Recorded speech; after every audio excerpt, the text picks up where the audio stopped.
Hello everybody, welcome back, Drama International. I'm glad you tuned in today. Hope you had a great week and weekend, as well as holiday, the Thanksgiving break. So we're back into another week. Today is Monday, obviously, and I'm again thankful for all the followers, those who are sharing the podcast. Definitely appreciate you too. So for the month of November, I had a theme, and it was for the love of it.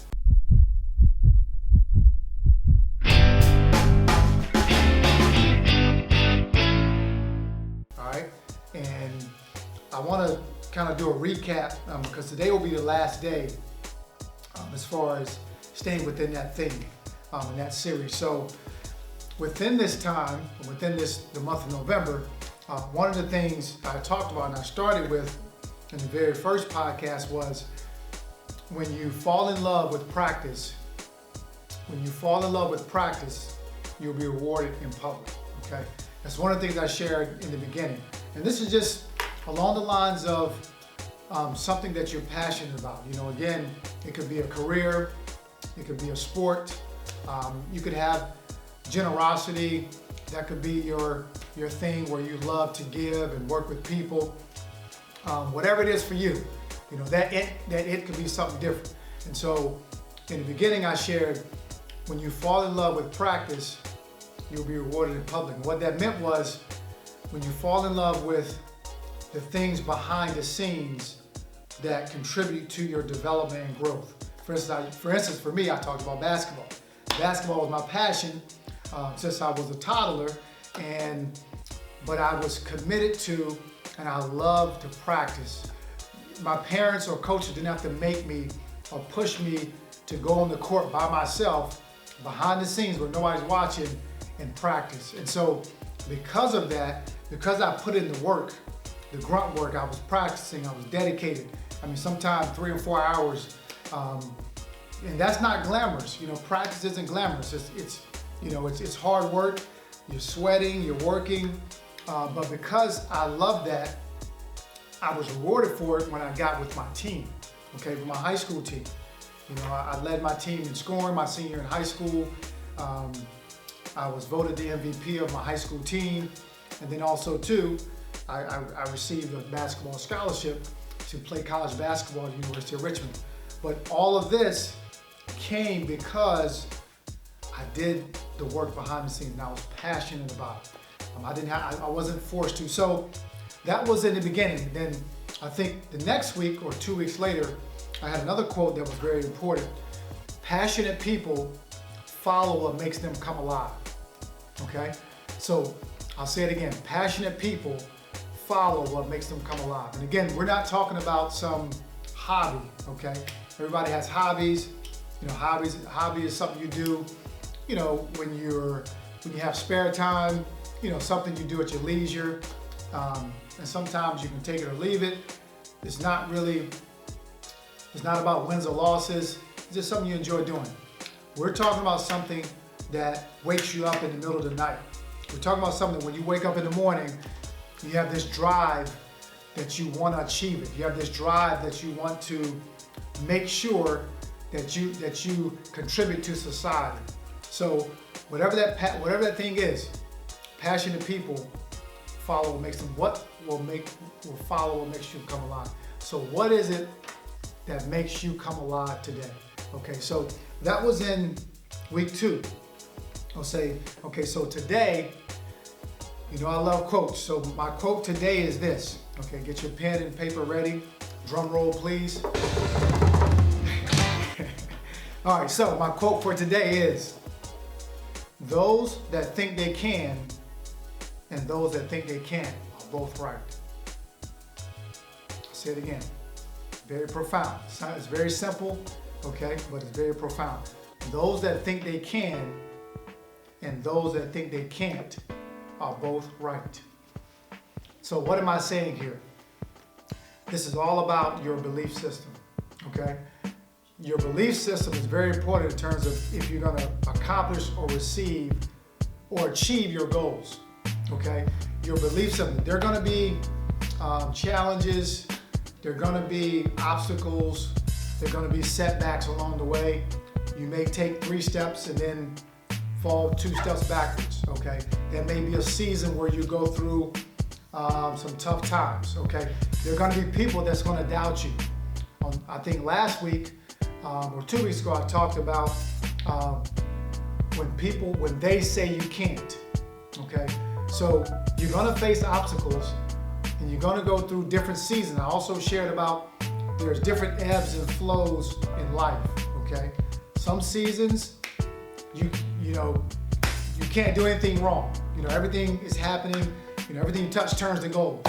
And those are, we wish we could live in the mountaintops and live in that realm of, man, everything is just always gravy. But that's not life, okay? There's gonna be valleys, okay? And I talked about in the valleys, there are things you gotta get in the valleys that will prepare you for the mountaintop, all right? So, but it's according to your belief system. Some people give up when they face challenges, okay?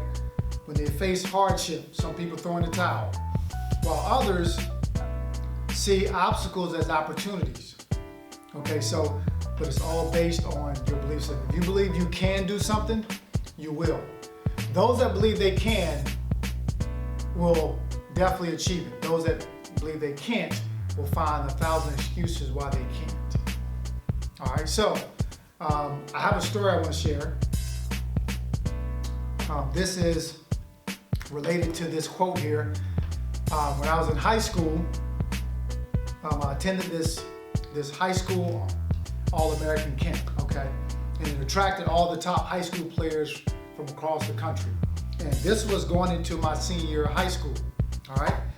And at this particular camp, it had all the top college coaches in the nation, the top high school sports writers who evaluate the talent, and they'll send their evaluations all across the country. So this is the time. If you wanted to do well and shine, this is your moment, okay? So now let me give you the backdrop. So this was my last camp of the summer going into my senior in high school. So this was my last opportunity to play in front of all the college coaches, okay, and get my name out there so that I could be recognized going into my senior, because my goal was to receive a scholarship to play Division I college basketball, okay? And most of you know this, the viewers who have been with me for some time now. So this was my last hurrah, so to speak. All right, so I get to the camp, and the first night of the camp, they just have you play games, and the scouts are there watching you, and high school sports writers. And so the first night, everybody arrived on a Sunday. All right, this is my first night there. And I have to say, and I'm not just saying this just to make myself look good or sound good, but the first night I outplayed everybody on the court that I played against. I was the best guard in every game that I played on the first night. And so much so that the top high school evaluator, okay, his publications go to every Division I college coach in the country and Division II, okay? He came up to me that night, at the end of the night, and he actually sought me out. He had his clipboard with him. He sought me out. He said, "Gerald, way to go." He shook my hand. He said, "Man, you're playing really well." Then he put some on his clipboard, made an asterisk. I don't know what he did, but all I know is that night, I felt really good about myself. And he told me, this was his words. He said, "Keep it up, all right?"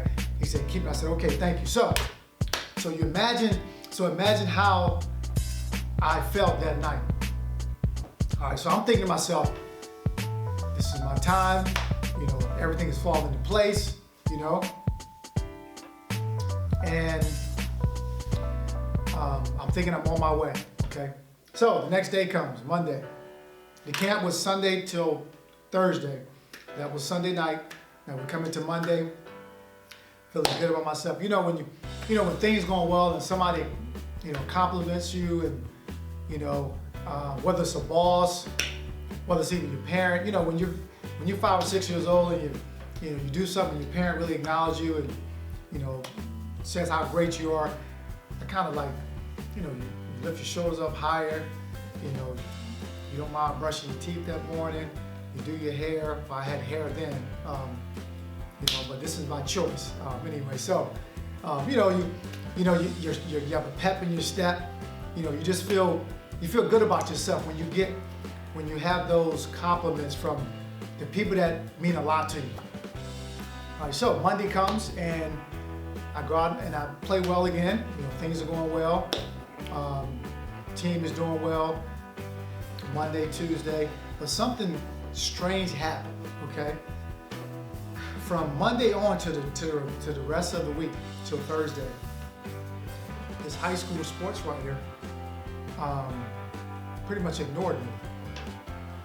Didn't say a word to me. He would walk by me and it was as if he didn't even see me.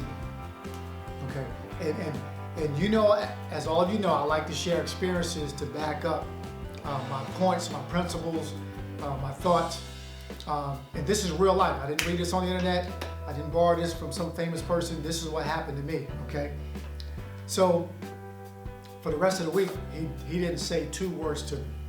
And it was so hurtful. Well, it was so obvious that when he would walk by me, he wouldn't even give me any eye contact. And to be honest, I was confused.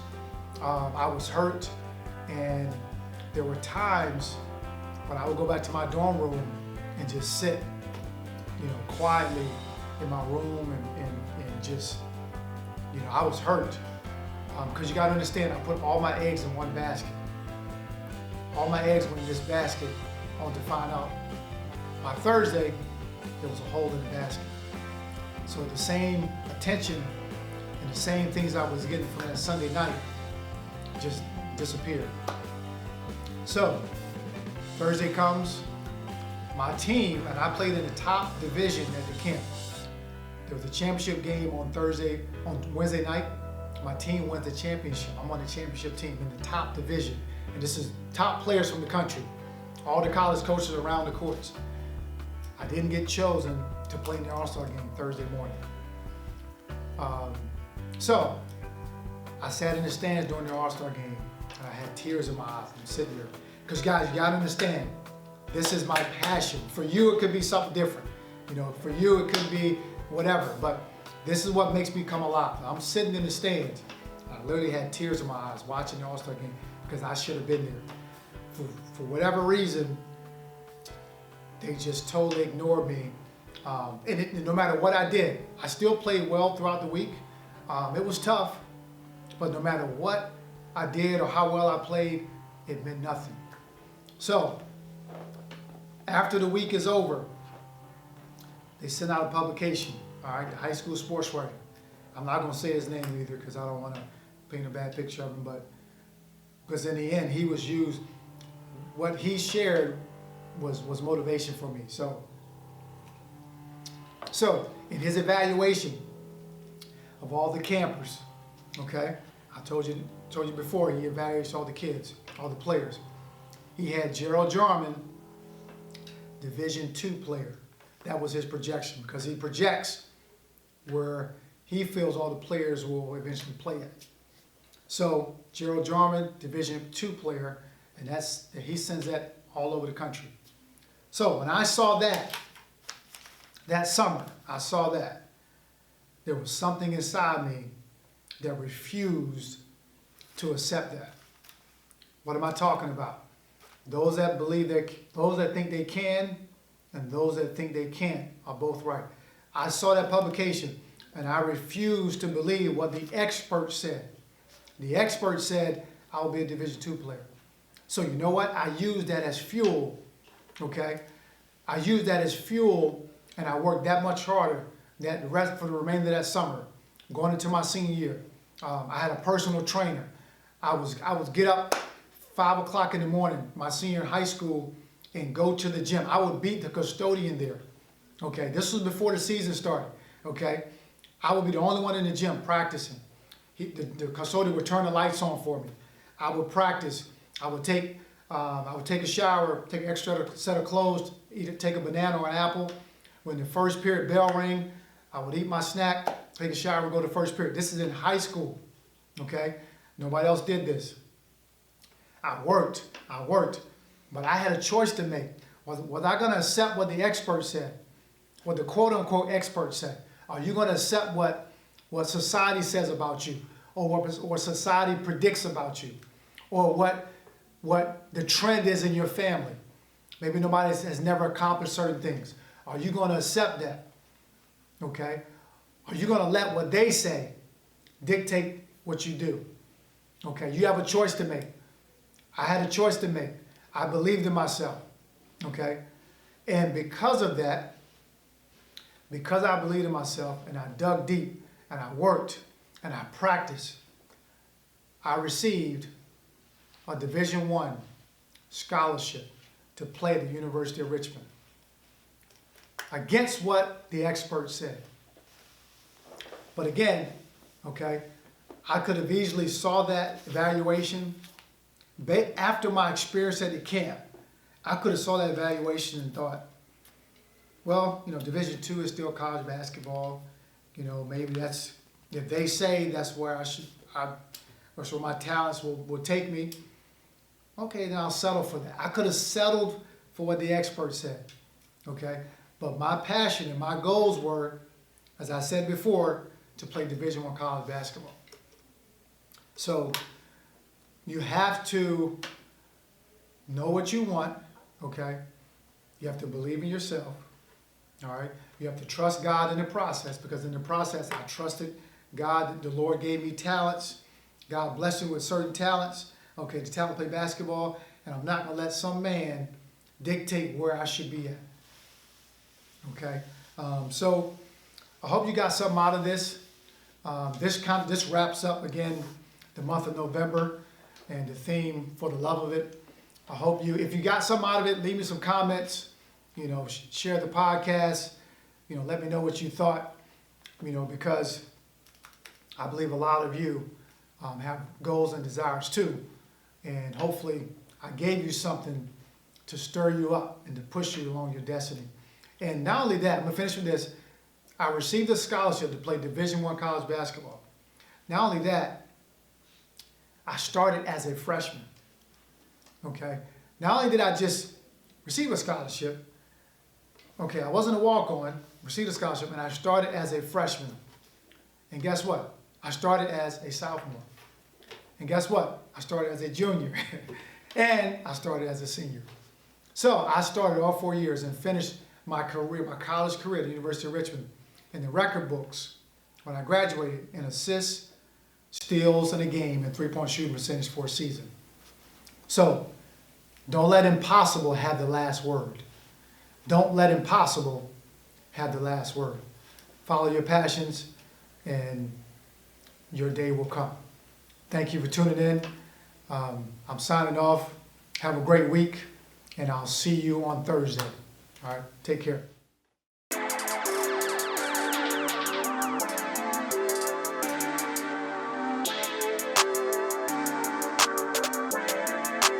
Perfect.